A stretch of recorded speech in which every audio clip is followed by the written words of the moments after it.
किसी समय की बात है, एक छोटे से गांव में किसान का बेटा रामू रहता था।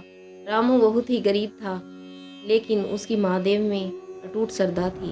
वह हर दिन शिव के मंदिर में जाकर पूजा करता और गांव के लोगों की मदद करता था। उसकी भक्ति और सरलता ने उसे सबका प्रिय बना दिया। एक दिन गांव में एक ज्ञानी महापुरुष आए। उन्होंने भविष्यवाणी की कि एक भीषण संकट गांव पर आने वाला है और केवल एक सच्चा भक्त ही उसे टाल सकता है। महापुरुष ने कहा, संकट से बचने के लिए एक कठिन परीक्षा का सामना करना होगा। यह परीक्षा केवल उस व्यक्ति को दी जाएगी जिसकी भक्ति और धैर्य पर शिव का आशीर्वाद हो। सभी गांव वाले चिंतित थे, लेकिन रामू ने साहस के साथ चुनौती स्वीकार की।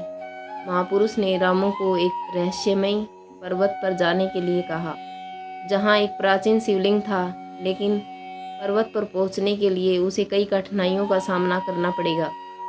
रामू ने अपने परिवार से विदा ली और यात्रा पर निकल पड़ा। पर्वत पर चढ़ते समय उसे पहले ही घने जंगल का सामना करना पड़ा। जंगल में घातक जंगली जानवर और विषैले सांप थे, लेकिन रामू ने अपनी भक्ति के बल पर इन सभी बाधाओं का सामना किया। जंगल पार करने के बाद रामू ने देखा कि एक विशाल और खतरनाक नदी उसके रास्ते में थी। नदी के पानी में तेज धाराएं, लेकिन रामू ने शिव से प्रार्थना की और नदी को पार करने के लिए एक लकड़ी की नाव बनाई। वह नाव पर सवार हुआ और बड़ी मुश्किल से नदी पार की। अब रामू को बर्फीले पहाड़ों का सामना करना था। पहाड़ों की ऊंचाई और ठंडक से उसकी स्थिति और भी कठिन हो गई, लेकिन रामू ने हार मानने की बजाय शिव की शक्ति का आश्रय लिया और धीरे धीरे चढ़ाई की। हर कदम पर उसने महादेव से प्रार्थना की कि वह उसे मार्गदर्शन दे और उसकी मदद करे। अंत में जब रामू पर्वत की चोटी पर पहुंचा, तो उसे एक गहरी गुफा मिली। गुफा के अंदर एक प्राचीन शिवलिंग था, लेकिन उसके चारों ओर एक रहस्यमय और अंधेरे बादल थे। रामू ने ध्यान किया और शिव के नाम का जाप किया। अचानक गुफा के अंदर से एक चमकदार रोशनी निकली और बादल छट गए। शिवलिंग के पास एक संदूक दिखाई दिया। रामू ने संदूक खोला और उसमें एक दिव्य वस्त्र और गहना पाया।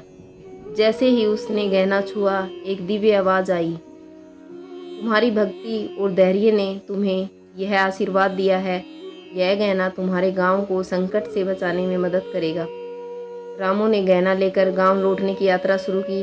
रास्ते में उसे कई कठिनाइयों का सामना करना पड़ा, लेकिन उसकी भक्ति और दृढ़ता ने उसे हर चुनौती को पार करने में मदद की। रामू ने गहना लेकर गांव लौटने की यात्रा शुरू की। रास्ते में उसे कई कठिनाइयों का सामना करना पड़ा, लेकिन उसकी भक्ति और दृढ़ता ने उसे हर चुनौती को पार करने में मदद की। गांव पहुंचते ही उसने गहना महापुरुष को सौंपा और संकट टल गया। गांव वाले रामू की भक्ति और साहस की सराहना करने लगे। महापुरुष ने रामू को आशीर्वाद दिया और कहा, तुम्हारी सच्ची भक्ति और धैर्य ने तुम्हें इस परीक्षा में सफल बनाया है। यही असली शक्ति है जो किसी भी संकट को पार कर सकती है। इस कहानी से यह सीखने को मिलता है कि सच्ची भक्ति और धैर्य से किसी भी संकट का सामना किया जा सकता है। महादेव शिव अपने भक्तों की कठिनाइयों को दूर करने के लिए हमेशा उनके साथ होते हैं। बस उसमें विश्वास और साहस बनाए रखें।